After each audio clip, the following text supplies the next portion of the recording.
नमस्कार विद्यार्थी मित्रांनो, आज इयत्ता 7वीचा आपण HCF आणि LCM हा तिसरा टॉपिक आहे तो बघणार आहोत. तर त्यातील काही आपण संकल्पना बघणार आहोत. इयत्ता 6वी मध्ये पण आपण बेसिक संकल्पना बघितल्या होत्या, पण आपण आज त्यामध्ये थोडा अजून डीप मध्ये बघणार आहोत.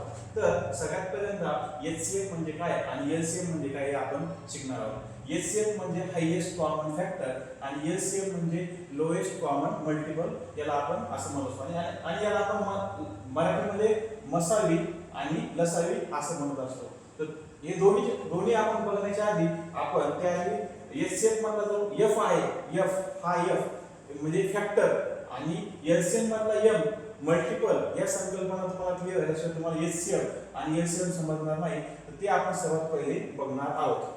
मग what is a factor? What is a factor? तर फॅक्टर कशाला म्हणतात? म्हणजे मग फॅक्टरची डेफिनेशन काय आहे? A factor is a number that divides a given number completely leaving zero as remainder. Suppose आपण एखादी संख्या घेतली, जसं की आपण संख्या घेतली बघा 12. तर या 12 या संख्येला सपोज आपण ज्या संख्येने भाग दिला, आता 12 या संख्येला 1 ने भाग जातो, 2 ने भाग जातो, 3 4 4 ने भाग जातो. परत या संख्येला 5 ने भाग जातो का? नाही. त्यानंतर 6 ने भाग जातो व त्यानंतर कशाने भाग जातो? 12 ने भाग जातो 12 ला. तर ह्या सर्व संख्येने जेव्हा आपण 12 ला भाग दिला जातो तेव्हा रिमाइंडर काय होतं? तेव्हा 0 होतं. आणि 0 उरल्याच्या नंतर ज्या संख्येने भाग दिला आहे आपण, कोणत्या संख्येने भाग दिला आपण? 1 2 3 4 6 आणि 12. तर मग या संख्या काय झाल्या? या झाल्या 12च्या काय झाल्या? विभाजक झाल्या. त्यालाच आपण इंग्लिश मध्ये काय म्हणत असतो? फॅक्टर असं म्हणत असतो. उदाहरण दिलं बघा, 1 12 ला भाग दिला तर उत्तर काय आलं आपलं? 12 आलं. तर हे जे संख्या झाल्या 1 2 3 4 6 व 12 या संख्या झाल्या 12च्या फॅक्टर. आता यानंतर आपण बघणार आहोत प्रत्येक संख्येला किमान किती विभाजक असतात? तर 2 असतात. मग कोणत्या संख्येला 2 विभाजक असतात? ज्या संख्या प्राइम नंबर मूळ संख्या असतात त्याला 2 विभाजक असतात कमीत कमी. आणि कोणत्याही संख्येला विभाजक हे किती असतात रे? मर्यादित असतात. आता यानंतर आपण बघणार आहोत what is a multiple. Multiple काय म्हणायचं? अ multiple is a number that is exactly divisible by a given number in a simple terms. It is the table of that number. म्हणजे आपण एखादी संख्या दिली, सपोज आपण एखादी संख्या दिली 5. मग 5 या संख्येच्या टेबलमध्ये किंवा पाढ्यामध्ये किंवा पटीमध्ये, म्हणजे 5च्या टेबलमध्ये कोण सांगितलं रे? 5 1 5 5 2 10 5 3 15 20 25 अशा संख्या जर घेतल्या आपण, त्या संख्येला दिलेल्या संख्येला 5 ने जर भाग जात असेल त्या संख्या ज्या आहेत त्या संख्या आहेत 5च्या मल्टिपल. जसं की बघा मी बघणार आहे 5 चे मल्टिपल घेतले बघा. इथं दिलेले 5 चे मल्टिपल. आता मी जर 5 जर संख्या घेतली, इथं 5 संख्या घेतली, तर 5च्या पटीमध्ये तुम्हाला माहिती सगळ्यात लहान संख्या कोणती दिली? 5 10, त्यानंतर येते बघा 15, त्यानंतर येते 20 व त्यानंतर येते 25. तर या संख्या झाल्या. तर या सर्वात लहान कोणता मल्टिपल झाला त्याचा? 5. 5 च्या नंतर किती झाले? 10. तर मग दिलेल्या संख्येच्या येणाऱ्या पटीतील संख्या ज्यांना भाग पूर्ण जातो, खाली किती रिमाइंडर 0 होतं, त्या संख्येला म्हणतात बघा मल्टिपल. इथं बघा तुम्हाला 1 च्या पटीतील संख्या दिलेत बघा, 2 च्या 3 च्या पाढ्या, म्हणजे ज्या दिलेल्या संख्येच्या पाढ्यामध्ये येणाऱ्या संख्येला आपण काय म्हणत असतो रे? त्या संख्येचे मल्टिपल म्हणजे काय रे? विभाज्य असं आपण त्याला म्हणत असतो.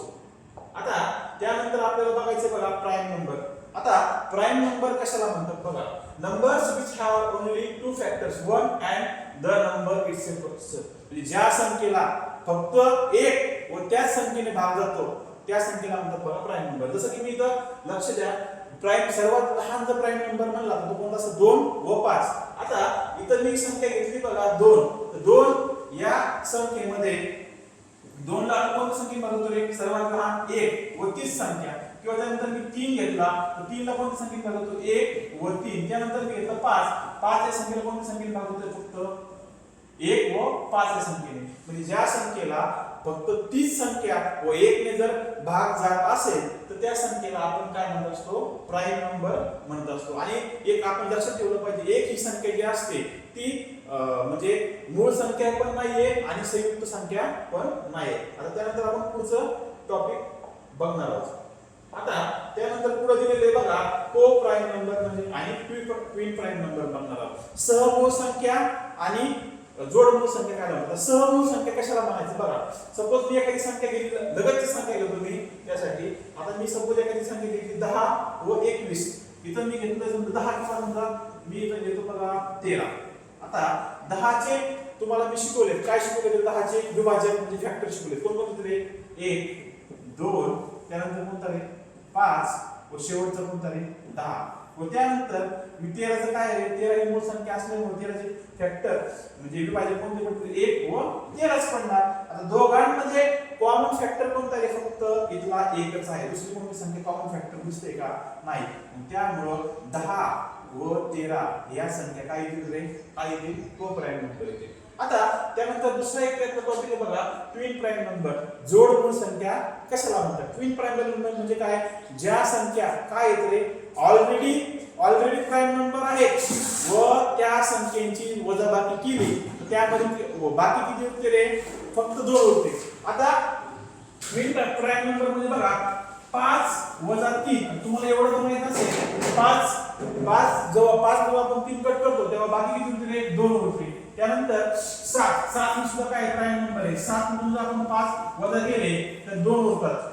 मग ट्विन प्राइम नंबर मध्ये ज्या संख्या प्राइम नंबर असतात व त्या दोन संख्येमधील फरक म्हणजे वजाबाकी किती येते रे? 2 येते.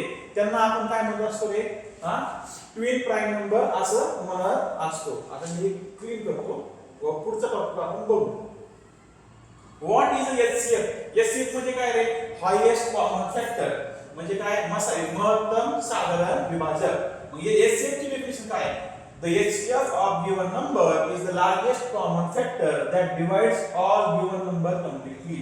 सपोज आपल्याला दोन नंबर दिले 10 व 15. 10 व 15 या दोन संख्या दिल्या व त्या दोन संख्येचे आपण काय करणे सगळ्यात पहिल्यांदा दिलं तुम्हाला काय करतो फॅक्टर काढून दाखवतो. आता याच्यामध्ये 10 व 15 ला काय करायचं रे? HCF काढायचं. 10 सर्वात लहान फॅक्टर कोणता आहे? 1 राहील आणि 15 चा पण काय राहील? 1 राहील. आणि सगळ्यात मोठा किती राहील रे? 10 चा 10 आणि याचा किती राहील रे? 15 राहील. आता 10 ला आपण 1 पेक्षा कोणत्या मोठ्या संख्येने भागतो? 2. 3 ने जातो का? नाही जात. 4 ने नाही. 5 ने जातो. आणि सगळ्यात लास्टला 10 ला 10 ने जातो. आता 15 ला कोण म्हणतो रे? 1 ने जातो. 2 ने जातो का? नाही. 3 ने जातो. 4 ने जातो. जातो का? नाही जात. 5 ने जातो. शेवट 15 ने जातो. आता या दोन्हीमध्ये कॉमन फॅक्टर कोण कोण येते रे? 1 2 आहे का? नाही. इथे खाली आहे का 2 कॉमन? नाही. 3 वरती आहे का? नाही. परत कोणता आहे रे? 5. मग हे कॉमन फॅक्टर मध्ये हायेस्ट फॅक्टर कोणता आहे रे? दोन्ही 5. मग एचसीएफ 10 चा आणि 15 चा काय येईल रे? 5 येणार. किती येणार? 5. आता अशा पद्धतीने तुम्हाला त्या एचसीएफ समजलेला असेल. हे मी आता क्लिअर करतोय. आता त्यानंतर बघा 12 आणि 18 चे उदाहरण दिले बघा. त्यांनी एचसीएफ काढायचा आहे. तर सगळ्यात पहिल्यांदा मी फॅक्टर मी काय करणार रे? 12 चे काढणार. कितीचे काढणार? 12 चे फॅक्टर काढणार. त्यानंतर मी 18 चे फॅक्टर काढणार. बघा आता 12 चे फॅक्टर काढताना फॅक्टर ऑफ 12. मग 12 सगळ्यात लहान फॅक्टर कोणता रे? 1. त्यानंतर कोणता रे? 2. त्यानंतर 3 4 6 व 12. व फॅक्टर ऑफ 18 कोणता येणार रे? 1 2 3 6 9 आणि 18. आता याच्यामध्ये कळ झाला माझ्याकडून 2 मिनिटं.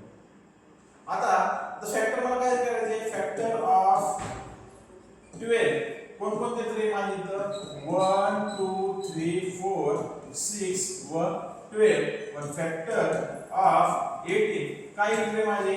1 2 3 6 9 व 18. या दोन्हीमध्ये जर कॉमन फॅक्टर मी जर बघितले तर दोन्हीचे कॉमन फॅक्टर याचा 1 आहे, याचा 1 आहे, याचा 2 खाली पण 2 आलेले, 3 आलेले, इथं पण 3 आलेला आहे, इथं 6 आलेले आणि इथं पण 6 आलेले. दोन्हीचे कॉमन फॅक्टर काय येते? 1 2 3 6. या दोन्हीमध्ये कॉमन फॅक्टर घेतल्यानंतर सर्वात मोठा कॉमन फॅक्टर माझा काय आहे? 6 आला. त्यामुळे 12 आणि 18 चा एचसीएफ माझा काय येईल रे? 18 किती येईल? 6 येईल. थँक्यू. तर तुम्हाला आजचा हा HCF LCMचा 7th क्लासचा तिसरा चॅप्टर HCF आणि LCM हा डेमो क्लास तुम्हाला कसा चांगला वाटला की नाही कमेंट बॉक्स मध्ये सांगा व लाईक व शेअर करा व काही तुम्हाला जर प्रॉब्लेम असतील तर कमेंट बॉक्स मध्ये नक्की सांगा. थँक्यू.